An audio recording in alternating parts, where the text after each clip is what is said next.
Hello everyone, তোমাদের সবাইকে স্বাগতম করছি আমাদের ভেক্টরের আজকের 5 নাম্বার লেকচারে। তো আজকে 5 নাম্বার লেকচারে আমরা যেটা দেখব সেটা হচ্ছে গত ক্লাসে আমরা কিন্তু লম্বাংশ সম্পর্কে লম্বাংশ এবং লম্বাংশ কীভাবে কাজ করে, লম্বাংশ কী পুরোটা দেখছিলাম এবং লম্বাংশের সূত্র দিয়ে আমরা একটা ম্যাথও করছিলাম। তো এই ক্লাসে আমরা দেখব যে লম্বাংশের ব্যবহার আমাদের কী কী কাজে হয়, অর্থাৎ আমাদের বইতে সিলেবাসে 3 থেকে 4টা আমাদের লম্বাংশের ব্যবহার দেওয়া আছে। তো আজকের ক্লাসে আমরা লম্বাংশের ব্যবহারটা খুবই ক্লিয়ার করব এবং লম্বাংশ উপপাদ্য ব্যবহার করে কিভাবে তুমি একাধিক ভেক্টর থেকেও লব্ধিটা নির্ণয় করতে পারো সেটা দেখবো। তো চলো কথা না বাড়িয়ে আমরা শুরু করি। লম্বাংশের ব্যবহারে আমাদের প্রথমত যেই কথাটা আমরা বলবো সেটা হচ্ছে পাখি আকাশে উড়া। হ্যাঁ, এইটা আমাদের বইতে আছে, পাখি আকাশে উড়া। তো আমরা পাখি আকাশে উড়ার যে ঘটনাটা, এই ঘটনাটা কিন্তু আমাদের ভেক্টরের মাধ্যমে অর্থাৎ লম্বাংশের মাধ্যমে খুবই সুন্দরভাবে বোঝাতে পারে। ঠিক আছে, পাখি আকাশে উড়া। তো ভাইয়া এটা কোথায় আসে? এটা তোমাদের অনুধাবন প্রশ্নে আসে খ নাম্বারে। তো আমি এখন খুবই ভালোভাবে তোমাকে টপিকটা ক্লিয়ার করে দেবো যে কীভাবে উড়ে, তুমি ওটা সুন্দরভাবে তোমার বাংলা কথায় ভাইয়া যেভাবে বলবো সুন্দর করে নোট করে নেবা। ওকে, তো ধরো তুমি পাখি যদি চিন্তা করো, আমি যদি তোমাকে প্রশ্ন করি যে পাখি আকাশে কেন ওঠে, তুমি মেবি আমাকে উত্তর দিবা যে ফুসফুসে বায়ু থলি থাকার কারণে পাখির আকাশে ওঠে। দেখো, ওটা হচ্ছে বায়োলজিক্যাল পার্ট, বাট পাখি যে আকাশে ওঠে এখানে লম্বাংশের একটা বা উপাংশের যেই সূত্রটা, এটা কিন্তু খুবই ভালোভাবে ইউজ হয়। তুমি দেখো, ধরো আমার শরীরের এতটুকু অংশকে তুমি পাখি চিন্তা করো, এটা হচ্ছে আমার দুইটা ডানা, এটা হচ্ছে আমার মাথা অর্থাৎ পাখির মাথা, এটা হচ্ছে ওই পাখির বডি। তো দেখো, পাখি যখন আকাশে উড়ে এরকম করে, এরকম তার দুইটা ডানা। পাখি যখন আকাশে উড়ে তখন তার দুইটা ডানা দিয়ে বাতাসের দিকে নিচের দিকে কী করে, বল ক্রিয়েট করে। ধরো এইটা হচ্ছে তোমার পাখির মাথা, এই যে এটা হচ্ছে পাখির মাথা। ধরো, তো ভাইয়া পাখি আঁকতে পারি না আমি, ধরো এমনি বুঝাচ্ছি আর কি, পাখির মাথাটা এদিকে থাকে এবং ওই পাখি দুইটা ডানা দিয়ে এরকম ঝাপটায়। হ্যাঁ, পাখির ডানা দিয়ে দুই রকম ঝাপটায়। যেমন আমার ডান হাতটাকে খেয়াল করো, এই ডান হাতে এইদিকে একটা ফোর্স দেয়, বাম হাতে এইদিকে একটা ফোর্স দেয়। তো পাখিরও দুইটা ডানা, সে কী করবে, ধরো এইদিকে একটা ফোর্স দেবে, এই যে এইদিকে দুই কোনাকোনি বরাবর এদিকে একটা ফোর্স দিবে, ধরো F1, আবার বাকি ডানা দিয়ে এই বরাবর একটা ফোর্স দেবে, সেটা হচ্ছে F2। আশা করি বুঝতে পারছো। দেখো, যখন আমি এই হাত দিয়ে এই রকম করে ফোর্স করি তখন তার বিপরীতে ঠিক লম্ব বরাবর একটা প্রতিক্রিয়া বল কাজ করে। এই যে এই বরাবর, ধরো আমি ব্লু কালারটা তোমাকে প্রতিক্রিয়া বোঝাচ্ছি, এটা হচ্ছে প্রতিক্রিয়া। F1 এর বিপরীতে R1 প্রতিক্রিয়া এবং এই F2 এর বিপরীতে R2 প্রতিক্রিয়া। দেখো, দুইটা ডানা দিয়ে দুইটা বল বাতাসে ফোর্স করছে, বিপরীতে প্রতিক্রিয়া সৃষ্টি হয়ে গেছে। দেখো, এই যে বল দুইটা বল ভেক্টর, এই যে প্রতিক্রিয়া বলের বিপরীত রাশি, বলের বিপরীত, এটাও তো কী হবে, ভেক্টর হবে। দুইটা ভেক্টরের আবার লব্ধিটা কোন বরাবর হবে বলো তো? ঠিক লব্ধিটা এই বরাবর হবে, ধরো লব্ধিটা হচ্ছে কত, আর। ঠিক আছে, তখন পাখিটা ঠিক আকাশে উড়ে। তো এইটা ছাড়াও আমরা আরেকটা কনসেপ্ট এখানে খুবই ভালোভাবে বুঝাতে পারি, সেটা হচ্ছে ধরো এই যে আরটা, ধরো পাখিটা তো আমি তো তোমাকে সোজাসুজি বললাম, পাখিটা সবসময় এইভাবে উঠে না। হ্যাঁ, পাখিটা তো ধরো কোনা একটা অ্যাঙ্গেলে উঠে, ধরো এইভাবে, ধরো এই অ্যাঙ্গেলে, ধরো এটা হচ্ছে পাখি এইভাবে উঠে। আমি এখানে বোর্ডে তোমাকে যেটা দেখাচ্ছি সেটা হচ্ছে ধরো পাখিটা এরকম দুইটা ডানা দিয়ে এরকম ঝাপটাছো, পাখির মাথা খেয়াল করো, পাখির মাথা দুইটা ডানা এরকম সে ঝাপটালো। তো সে তো লম্ব বরাবর উঠে না সবসময়। ধরো সে এইরকম উঠলো, এই যে এইরকম উঠলো, এইরকম। তো তখন তার প্রতিক্রিয়াটা অর্থাৎ আরটা কী হয়, ধরো এইটা হচ্ছে আরটা, তখন তার অ্যাঙ্গেলে হয়। এই ফোর্সটাকে অর্থাৎ এই চিত্রটাকে তুমি যদি একটু এইভাবে চিন্তা করো, তখন আরটা কিন্তু এভাবে বেঁকে গেল, এই যে তোমার হচ্ছে কত, আর। এখন এই আরের বিপরীতে পাখির দুইটা উপাংশ তৈরি হয়, সেটা হচ্ছে এই বরাবর তৈরি হবে। যদি এটাকে তুমি থিটা কল্পনা করো, এটা হবে আর কস থিটা, এবং এইটাকে যদি তুমি থিটা কল্পনা করো, এটা হবে আর সাইন থিটা। দেখো তো সুন্দর করে দুইটা উপাংশ তৈরি হয়ে গেছে। এই যে আর কস থিটা, এই যে আর সাইন থিটা, এই দুইটা উপাংশের কিন্তু কাজ আছে। এই আর কস থিটাটা পাখিটাকে সামনে যায়। ধরো আমার এই পাখিটা এখান থেকে উড়ে সে এখানে যাবে, তার গন্তব্য এখানে। তাইলে দেখো, সে সামনে যাওয়া লাগছে, সে উপরে উঠা লাগছে, তখন এই আর কস থিটাটা তাকে সামনে যেতে সাহায্য করবে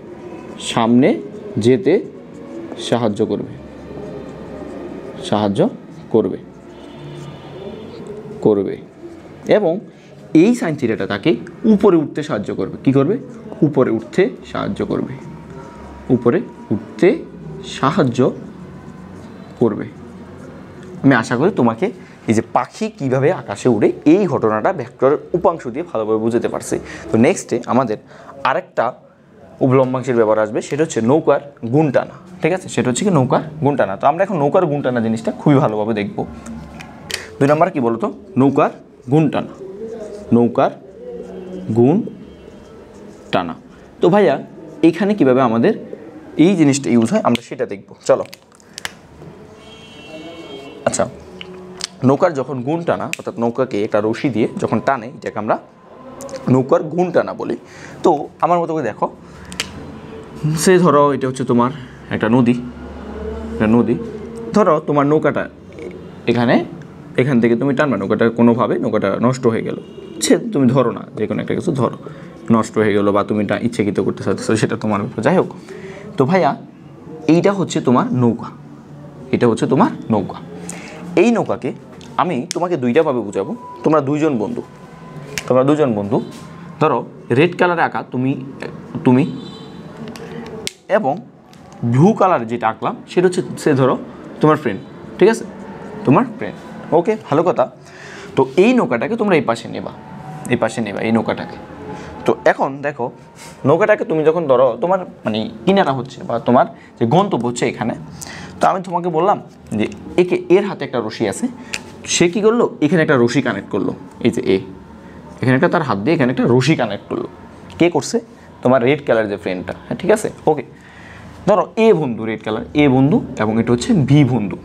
তো আমি আরেকটা রশি দিলাম ধরো এই বি বন্ধুকে।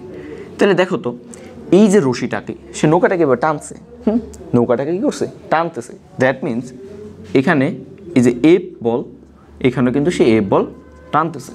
তো এখানে পার্থক্যটা কোন জায়গায়, পার্থক্যটা হবে এই যে বল টানতেছে একটা অ্যাঙ্গেল থেকে। ধরো এটাকে ধরো তুমি একটা যদি আনুভূমিক ধরো, এটা যদি আনুভূমিক হয়, এটা যদি আনুভূমিক হয়, তখন দেখো সে কিন্তু এই আনুভূমিকের সাথে একটা অ্যাঙ্গেলে টানতেছে।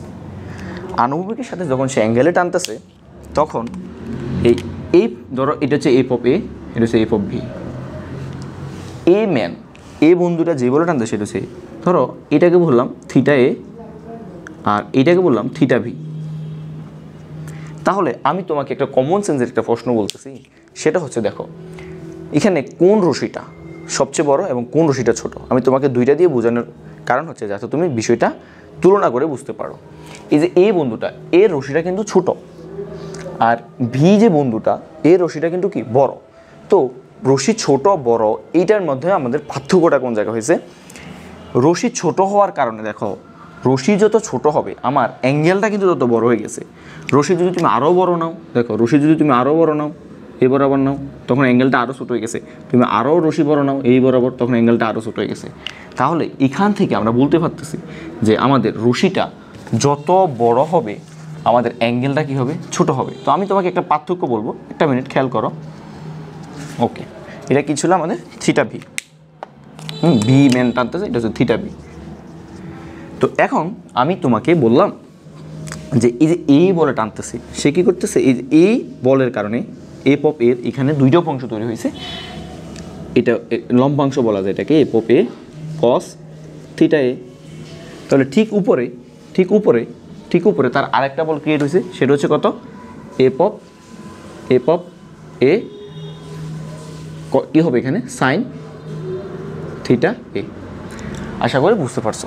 আচ্ছা, তো এইটা তো তুমি নর্মালি বুঝতে পারতেছো যে এই যখন টানে এই নৌকাটা এখান থেকে এখানে যায়, সে এই বরাবর যায়, দৈর্ঘ্য বরাবর যায়, প্রস্থ বরাবর যায়।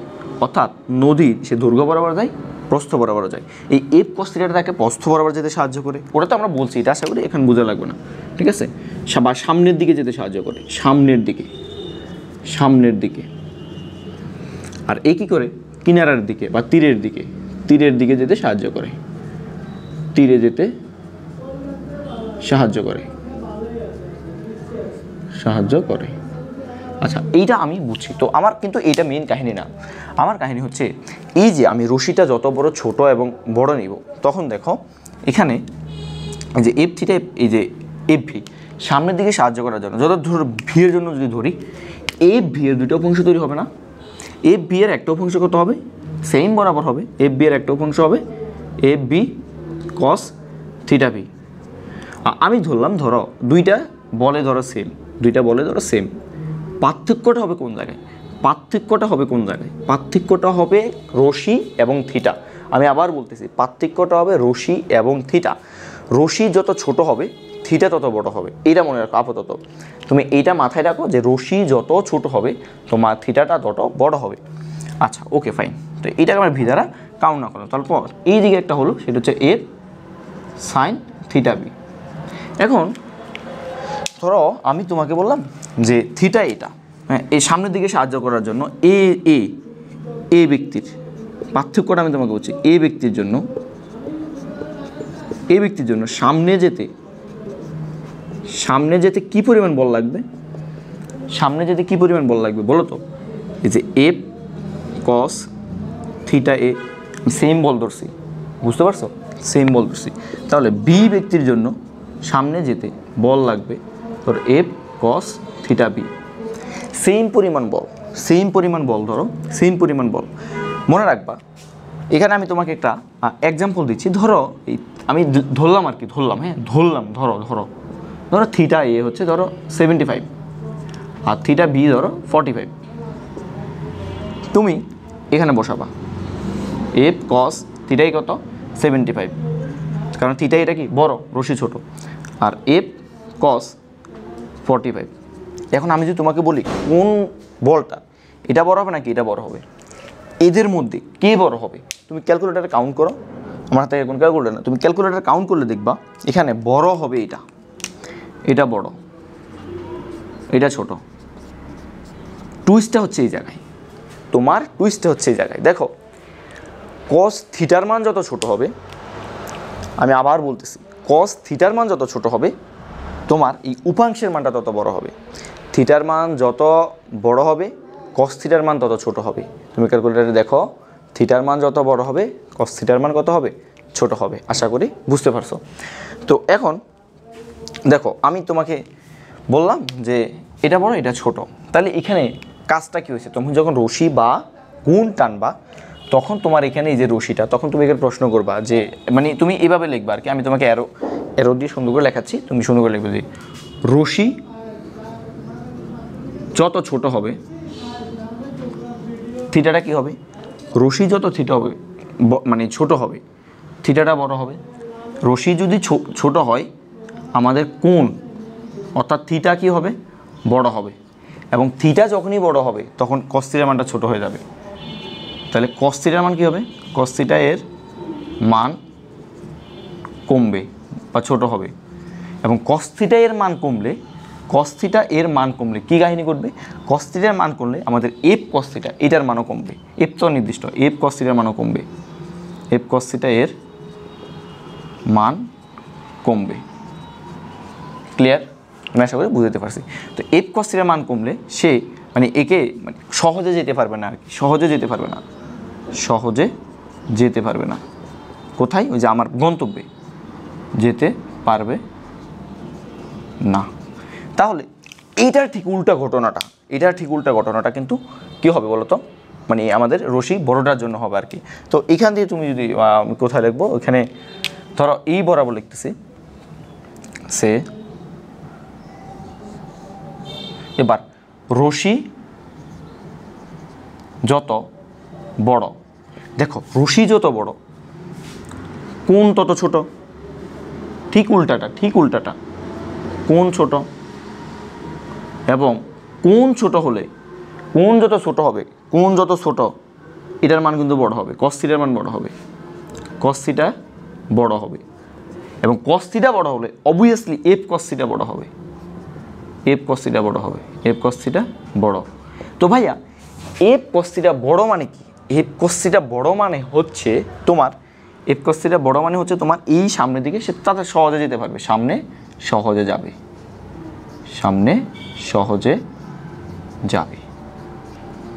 আমি আশা করি বুঝতে পারছি। দেখো তোমাকে আমি আরেকবার ওভারভিউ দিচ্ছি যে নৌকার গুণ টানা বলতে কী বোঝায়। এই ঘটনাটা তুমি একটু খ নাম্বারে ছোটো করে লিখে দেবা। আমি যে বছর বোর্ডে পরীক্ষা দিচ্ছি কুমিল্লা বোর্ড 2022 সালে, কিন্তু আমাদের এই প্রশ্নটা ভেক্টরের খ নাম্বারে আসছে। তো এত বড় করে তোমার দেওয়া দরকার না, তুমি জাস্ট বাংলা লেখা একটু সুন্দর করে বুঝাই বলতে পারলে হলো।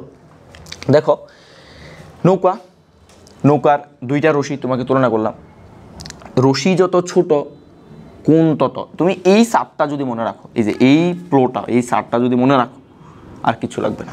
ওকে, রশি যত ছোট কোণ তত বড়, এবং কোণ যদি বড় হয় cos থিটার মান ছোট হবে। কোণ যদি বড় হয়, তুমি দেখো যে cos 45 ডিগ্রি নাকি cos 75 ডিগ্রি, তুমি দেখবা cos 45 ডিগ্রির মান বড়। কি দেখবা? cos 45 ডিগ্রির মান বড়। কার থেকে? cos 75 ডিগ্রি থেকে। তাহলে রশি যখন আমাদের ছোট হয়ে যাবে, কোণটা বড় হয়ে যাবে, এবং কোণটা বড় হলে এফ যে cos থিটার মানটা কী হয়ে যাবে? ছোট হয়ে যাবে। cos থিটা ছোট হওয়া মানে ওভারঅল এফ cos থিটা ছোট হওয়া। তো এফ cos থিটা ছোট হওয়া মানে কি? আমার সামনের দিকে যেতে কষ্ট হচ্ছে। কার তুলনায়? যখন রশি ছোটোর তুলনায়। তাহলে আমাদের সহজে যখন আমি একটা নৌকাকে কিনারে টানবো, তখন আমি রশিটা বড় নিই। স্বাভাবিক, তুমি কমন সেন্স ইউজ করো, রশিটা বড় নাও। রশিটা বড় নিলে কী হবে? ঠিক এই পাশে তার বিপরীতটা লেখা আছে। আমি আশা করছি তোমাকে নৌকার গুণ টানার যে ঘটনাটা একেবারে ক্লিয়ার করে দেওয়া হয়েছে। ওকে, ফাইন। আশা করি তোমরা সবাই বুঝতে পারছো, এবং আমি একটু দেখে নাও কিংবা উঠাই নাও কিংবা স্ক্রিনশট দিয়ে রাখো। আমি কিন্তু এখন নেক্সট টপিকে যাব। 3 নম্বরে আমাদের যে লম্বাংশের ব্যবহার, সেটা হচ্ছে লন, রোলার, ঠেলা এবং টানা। তো এই ঘটনাটা কিন্তু খুব বেশ ইন্টারেস্টিং একটা জিনিস। চলো আমরা দেখি। তো ধরো আমি তোমাকে লন রোলার, যখন আমাকে দুইটা শব্দ বলছে, ঠেলা এবং টানা। তো লন রোলার যখন ঠেলবা, তখন আমি দেখাচ্ছি যে ঠেললে কী ঘটনা ঘটে। তো লন রোলার তোমরা দেখছো না, যখন ওই যে রাস্তা মিস করার জন্য এই যে গোল একটা বেয়ারিংয়ের মতন তুমি টানতেছো, ওরা ঘুরতেছে, এরকম আর কি, এটা লন রোলার। তো ঠেলা ঘটনাটা যদি আমরা দেখি, ধরো এটা হচ্ছে আমাদের সারফেস, এবং এটা হচ্ছে আমাদের লন রোলারটা। এইবার এখানে একটা হাতল থাকে। তো এই লন রোলারকে তুমি ফোর্স করতেছো, ঠেলতেছো এই বরাবর। দেখো এই বরাবর ঠেলতেছো, এটা হচ্ছে ঠেলা কিন্তু তুমি এই বরাবর করতেছো, এই যে সারফেস বরাবর এই বরাবর তুমি ঠেলতেছো। যখন তুমি এই বরাবর ঠেলতেছো, তখন তোমার এই দিকে এফ বল কাজ করে। তো এফ বল যখন একটা, দেখো এটা হচ্ছে আমাদের আনুভূমিকের সাথে এফ কিন্তু একটা অ্যাঙ্গেল তৈরি করে ফেলছে। তখন তার দুইটা উপাংশ তৈরি হয়, দুইটা উপাংশ। কি উপাংশ?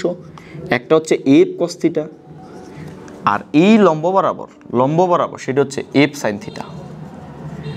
F cos theta, F sin theta. Clear? Okay. তো এখন দেখো তো, যখন তুমি ঠেলতেছো, এই লন রোলারটা যখন আসে, তখন ভাইয়া এর নিজের একটা ভর আছে না? তাহলে এর ভরটা নিচের দিকে কী পরিমাণে একটা বল করবে না? সেটা হচ্ছে কি? অভিকর্ষ বল। সেটা হচ্ছে এমজি বল। বোঝা গেছে? এমজি বল। তো এই দিকে এমজি বল কাজ করে, বস্তুটার ভর হচ্ছে এম, মানে লন রোলার, এবং এফ sin থিটা ঠেলার কারণে নিচে দিয়ে কাজ করে। তো এখন নর্মালি এই বস্তুটা যখন থাকবে, তখন এই বস্তুটার ওজন হচ্ছে এমজি। বাট যখন তুমি ঠেলবা, তখন তোমার কাছে বস্তুটার বল ফিল হবে, এমজিও ফিল হবে, এফ sin থিটাও ফিল হবে। তখন তোমার কাছে আপত ওজন মনে হবে,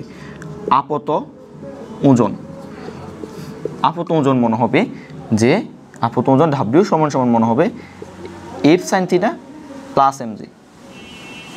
তো এবার আমরা দেখব যে ঠেলার ঘটনাটা যখন দেখলাম, এখন আমরা দেখব যে টানলে কি ঘটনা ঘটে। টানাতে কি ঘটনা ঘটে ভাইয়ের সাথে একটু দেখো। ধরো ভাইয়া এইটা হচ্ছে তোমার লন রোলার।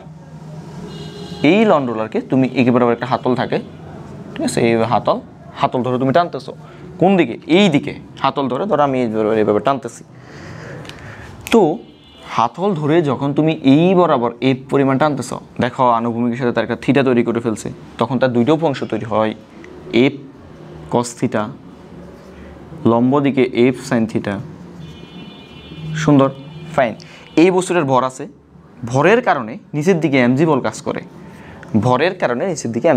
ভাইয়া এখন কি পরিমাণ বল ফিল হবে? এখানে যখন দাঁড়াই থাকে নর্মালি, তখন তার বল এমজি পরিমাণ ফিল হয়। এটা তোমরা 8, 9 থেকে জানো এমজি পরিমাণ কেন ফিল হয়। কিন্তু তার বিপরীতে কিন্তু একটা বল বাধা দিচ্ছে, সেটা হচ্ছে কি? F sin theta. তাকে কী করছে? বাধা দিচ্ছে। তাহলে ওভারঅল তার এখানে আপত্ত ওজন কিংবা লব্ধি বল, তখন কি হবে? এই এমজি থেকে জাস্ট এফ sin থিটা যেহেতু বিপরীত দিকে, তখন সেটা বাদ যাচ্ছে। তাহলে এখানে আপত্ত ওজন ডাব্লিউ সমান এমজি থেকে উল্টা যে এফ sin থিটা সে বাদ যাচ্ছে। আমি তোমাকে আশা করি বুঝতে পারছি। দেখো ঠেলার সময় আপত্ত ওজনটা খেয়াল করো, আর টানার সময় আপাত ওজনটা খেয়াল করো। তাইলে কোথায় তোমার আপাত ওজনটা বেশি বলো তো? এই যে এটা প্লাস প্লাস আর এটা উল্টা মাইনাস, এটা কম এটা বেশি, ঠেলার সময় বেশি টানার সময় কম। এখান থেকে খুবই পপুলার একটা প্রশ্ন আছে যে লন রোলার ঠেলা অপেক্ষা টানা সহজ কেন? আমি আশা করি বুঝা গেছে। তাহলে কোশ্চানটা কী আসে? কোশ্চানটা আসে যে লন রোলার ঠেলা অপেক্ষা টানা সহজ কেন? এটা আরেকটা কোশ্চেন আছে, ওই যে সুইট কেস আছে না, সুইট কেস যখন যে বিয়ে বাড়িতে আমরা যখন নতুন একটা বেগ টানি আর কি, তখন এটাও কিন্তু আমাদের টানতে বেশ সহজ হয় আর কি। তো এই কোশ্চেনটা কিন্তু ভাইয়া তোমার পরীক্ষায় অনেক আসবে, কি লন রোলার ঠেলা অপেক্ষা টানা সহজ কেন?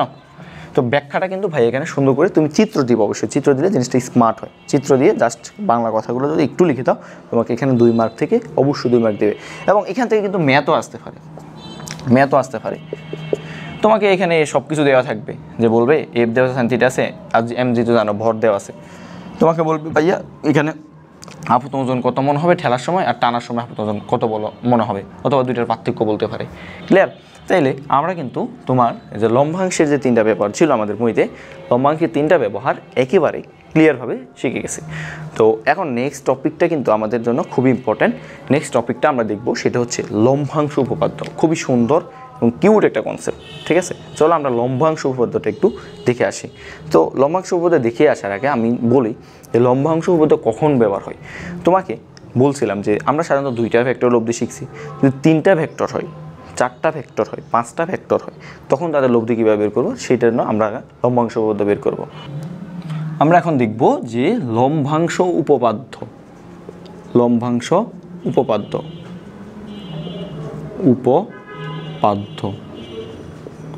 বলে রাখি যে এই লম্বাংশ উপপাদ্য তোমরা কিন্তু হায়ার ম্যাথের স্থিতিবিদ্যায় একেবারে খুবই ভালোভাবে জানবা এবং এখানে বেশ কয়েকটা ম্যাথ করবা। তো যেহেতু স্থিতিবিদ্যার সাথে আমাদের ভেক্টর অধ্যায়ের কিছুটা মিল আছে এবং এখান থেকে ম্যাথ দেখা গেছে, সেজন্য আমরা এখানে ফিজিক্সে কিন্তু তোমাদের পড়াই দিই। সেটা হচ্ছে যে লম্বাংশ উপপাদ্য। তাহলে এটা কোথায় পাবো আমরা? ম্যাথসে খুবই ভালোভাবে পাবো। যে কোথায় বলো? যে স্থিতিবিদ্যায়। কোথায়? হায়ার ম্যাথ সেকেন্ড পেপার,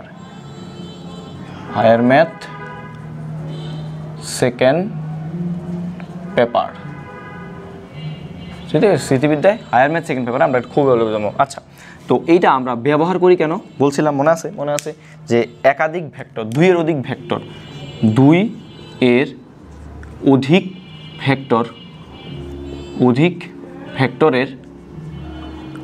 ভেক্টরের লব্ধি নির্ণয়ের জন্য।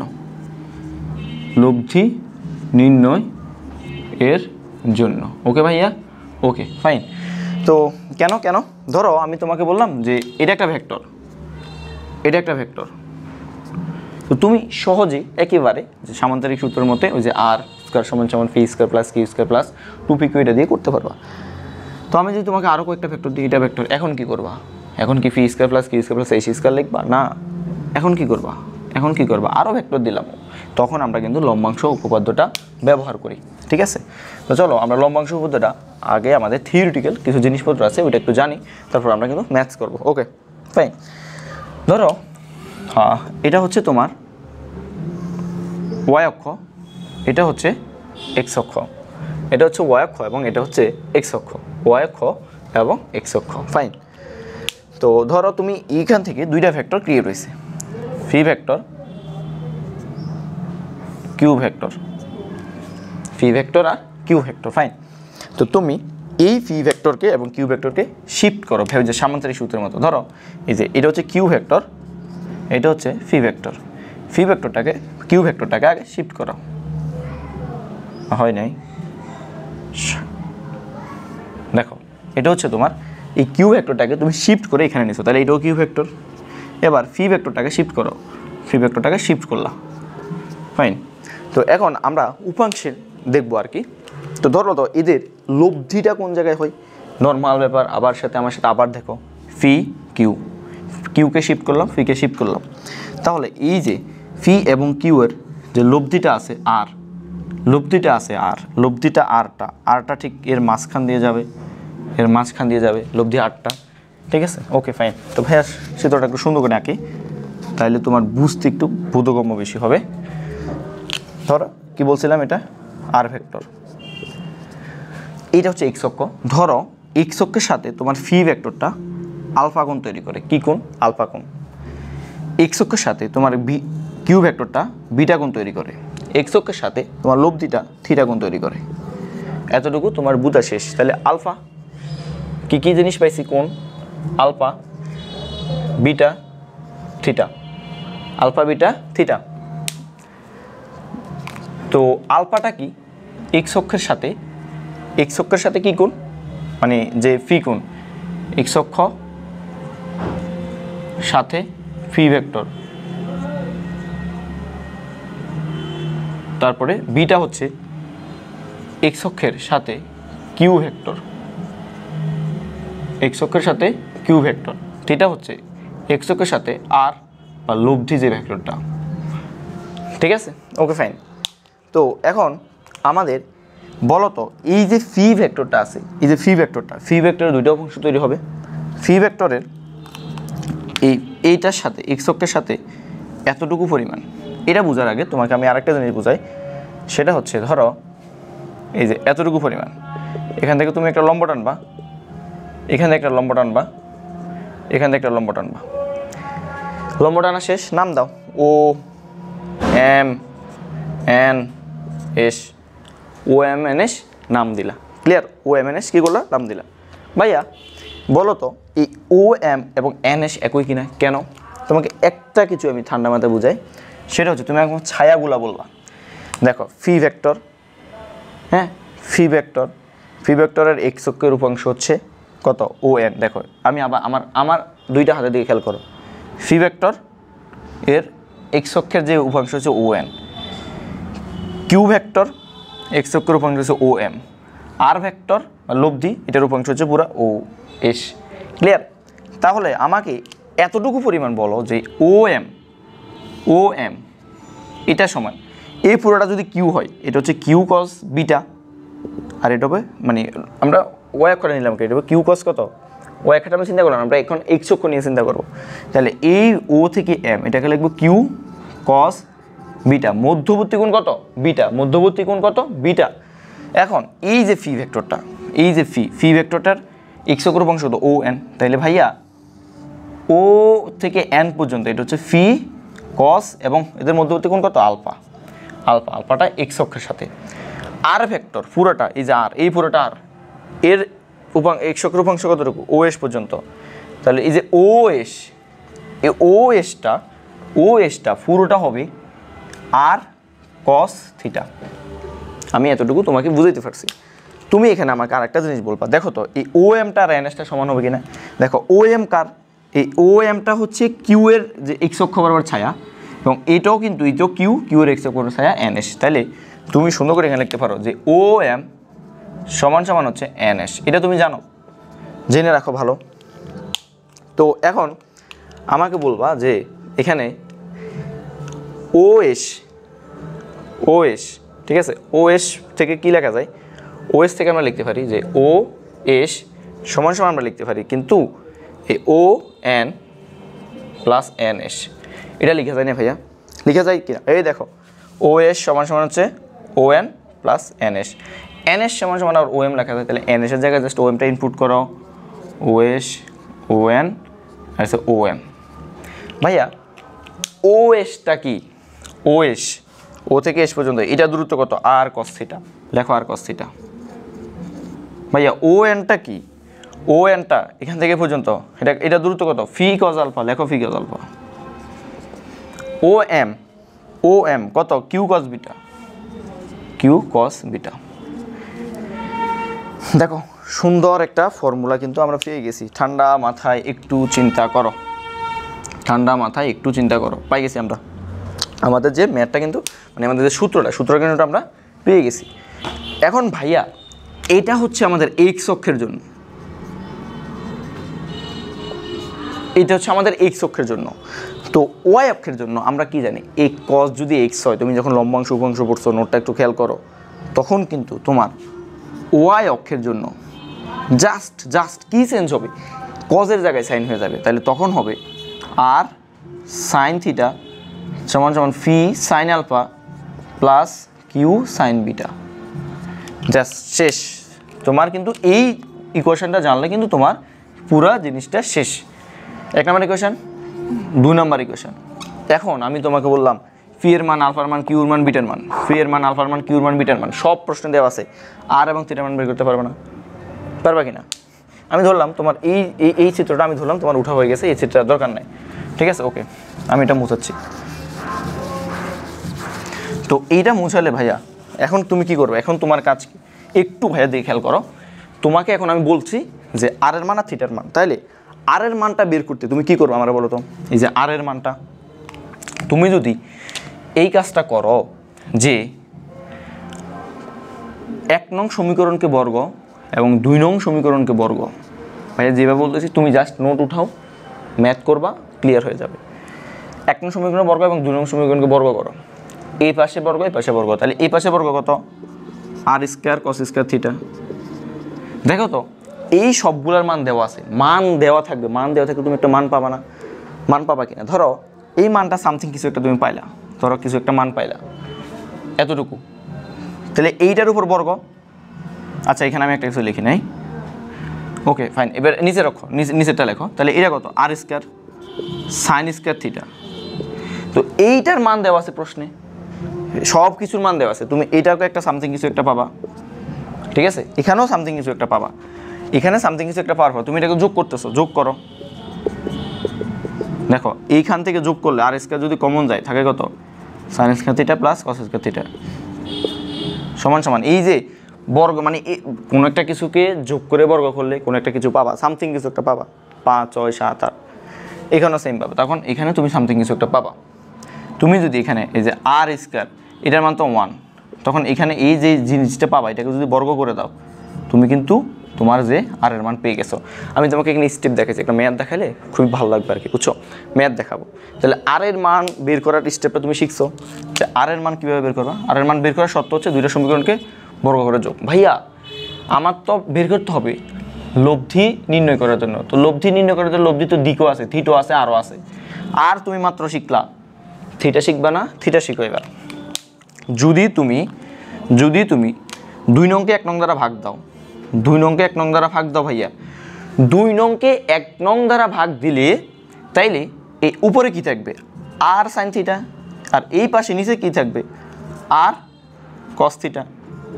আর এখানে এইটাকে কিছু একটা করলে তুমি কিছু একটা পাবা, এখানেও কিছু একটা তুমি সামথিং কিছু একটা পাবা, ক্লিয়ার?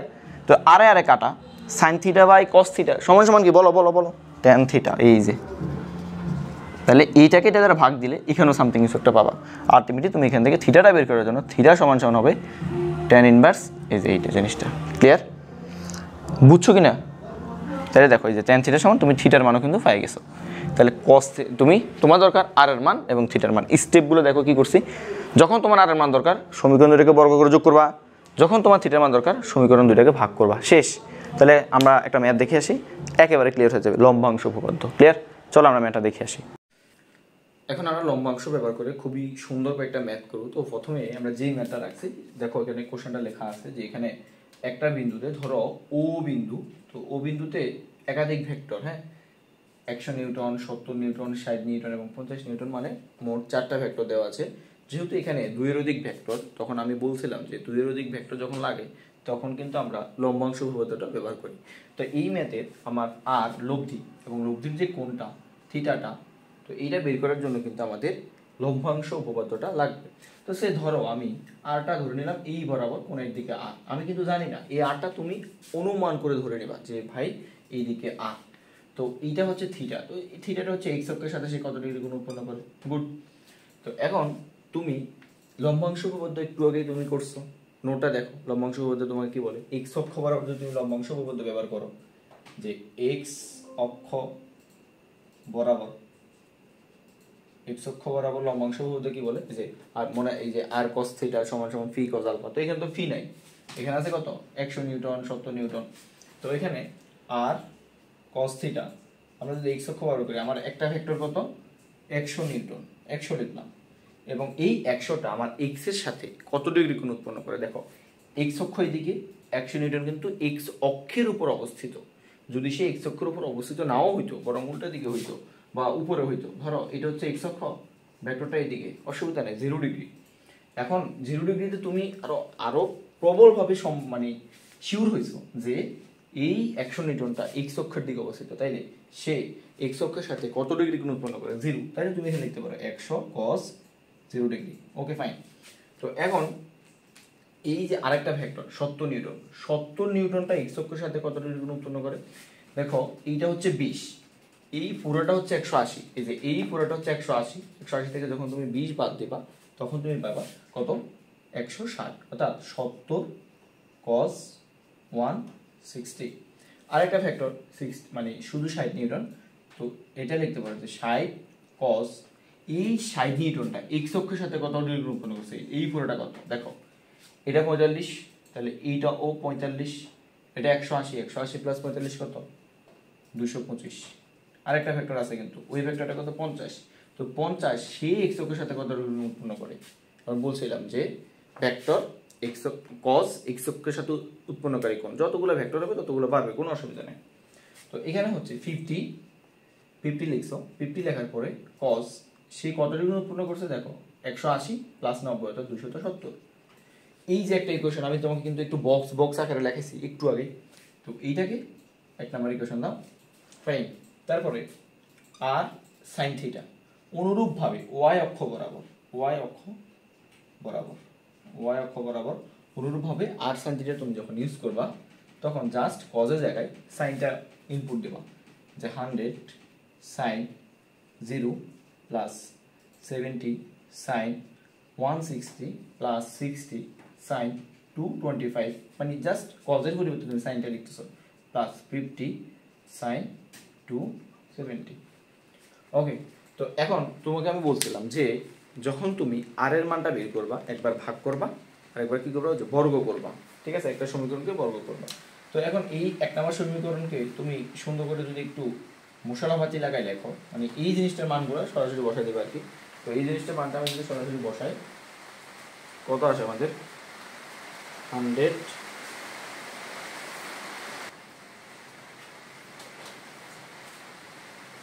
আচ্ছা, আমরা যদি এখন এটাকে ক্যালকুলেট করি, 100 cos,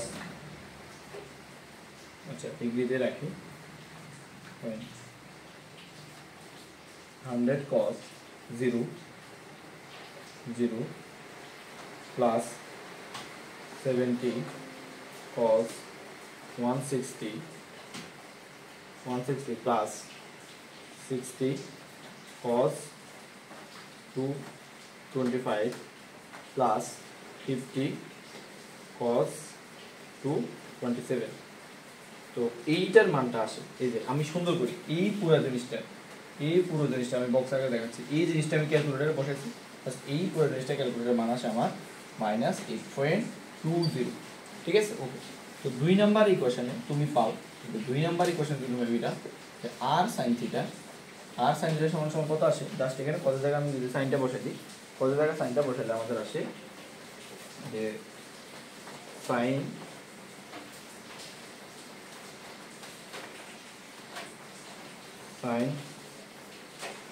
তারপরে এখানে আবার আমরা সাইন বসাবো, সাইন এখানে আমরা জাস্ট সাইনটা বসাবো, সাইন, তাহলে এটা আসে আমাদের -68.98 নিউটন, -68.98 নিউটন। ওকে, দেখো এখন কিন্তু আমার কাজটা খুবই ইজি হয়ে গেছে ভাই। কিভাবে ইজি হয়েছে দেখো তো, এখানে তুমি যদি এই 1 নং সমীকরণের বর্গ প্লাস 2 নং সমীকরণের বর্গ করো, তাইলে এখানে আর স্কয়ার sin স্কয়ার থিটা এই পাশের গুলো আর এই পাশেরটা, এখানে একটা cos হবে, এটা cos আর স্কয়ার cos স্কয়ার থিটা। ঠিক আছে? ওকে, তো এবার এটা দেখো, এই যে R square sin square theta হলে এটার বর্গ আর কি, উভয়পক্ষে বর্গ না, এটার বর্গ করতে হবে, এটার তো বর্গ করব, তাহলে হচ্ছে -68.98 প্লাস -8.20 স্কয়ার। তো এখান থেকে তুমি যদি আর স্কয়ারটা কমন নাও, তাহলে sin square theta plus cos square theta থাকে, তাহলে এটার মান তো তুমি কত জানো? 1, cos স্কয়ার থিটা 1। তো এইটাকে তুমি ক্যালকুলেট করে দাও, এটাকে ক্যালকুলেট করলে আসে কত 68.98 স্কয়ার প্লাস 8.20 স্কয়ার, তাহলে এইটা আসে আমাদের কত 4825, 4825.48, হ্যাঁ 4825.48। আশা করি বুঝা গেছে। তো এইটার ভ্যালু কত ভাইয়া? এটার ভ্যালু হচ্ছে 1, তাহলে আর স্কয়ার, এটা দেখা যাচ্ছে কিনা আমি জানি না, আমি এই পাশে লিখি যে আর স্কয়ার, তাহলে আরটা এই পাশে লিখলে জাস্ট রুট হয়ে যাবে, এই যে এটার উপরে 4825.48, এটাকে জাস্ট রুট করো, যে root over of answer, root over of answer কত আসে? রুট ওভার অফ আনসার করলে আমাদের আসে 68.98 নিউটন, 68.98 নিউটন। এইখানে এটা আমাদের 49 ছিল, 49, ঠিক আছে। দেখো আমি কিন্তু আর এর মানটা খুবই সুন্দরভাবে পেয়ে গেছি। তো এখন আমি যদি তোমাকে বলি ভাইয়া থিটার মানটা কিভাবে বের করবা, জাস্ট তুমি 1 নং সমীকরণকে 2 নং সমীকরণ দ্বারা ভাগ করো। এখানে আমি করতেছি বরাবর, দেখো কি করতেছি, সেটা হচ্ছে যে এখানে 2 নংকে জাস্ট তুমি 1 নং দ্বারা ভাগ করো, 2 নং ভাগ 1 নং। ওকে, তাইলে এখানে কি থাকে আর সাইন থিটা, এখানে থাকে আর কস থিটা, আর আর সাইন থিটার পরিমাণ কত -68.49, -68.49 -8.20, জাস্ট এখানে তাহলে আরে আরে কাটা, তাহলে tan থিটা সমান সমান, এখানে যদি তুমি ক্যালকুলেট করো, ক্যালকুলেট করলে তোমার আসে কত, যে tan ইনভার্স, এই যে tan, এটা জাস্ট আগে এটাকে ক্যালকুলেট করি, যে 68.49 ডিভাইডেড বাই 8.20। ওকে, তো এটা ক্যালকুলেট আছে 8.35, তাহলে এইটার মান 8.35, তো থিটা সমান সমান হবে জাস্ট tan ইনভার্স 8.35, এইটা হচ্ছে তোমার থিটা। তো তুমি জাস্ট tan ইনভার্স আনসার দাও, যে tan ইনভার্স, আমি যদি করি শিফট tan আনসার, আনসারটা কিন্তু আসলে তাহলে আমাদের 8 পয়েন্ট কত, 8.35, আশা করি বুঝতে পারছি। কত আসে আমাদের 83.17, তাহলে 83.17। দেখো লম্বাংশ ব্যবহার করে আমরা খুব সুন্দরভাবে কিন্তু এই থিটাটা আর এর মান এবং থিটার মানটা বের করে ফেলছি। আর এর মানটা কত হবে 68.98, এবং এই থিটার মানটা ভাই একটু আগে পাইছি 83.17। দেখো লম্বাংশ ব্যবহার করে কিন্তু আমরা একাধিক ফ্যাক্টরের যে ম্যাথগুলো কিন্তু এইভাবে কিন্তু আমরা করতে পারবো। তাহলে এই ম্যাথটা যদি তোমার করা থাকে, তুমি এই নিয়মে যতগুলো ম্যাথ আছে কিন্তু সবগুলো করতে পারবা।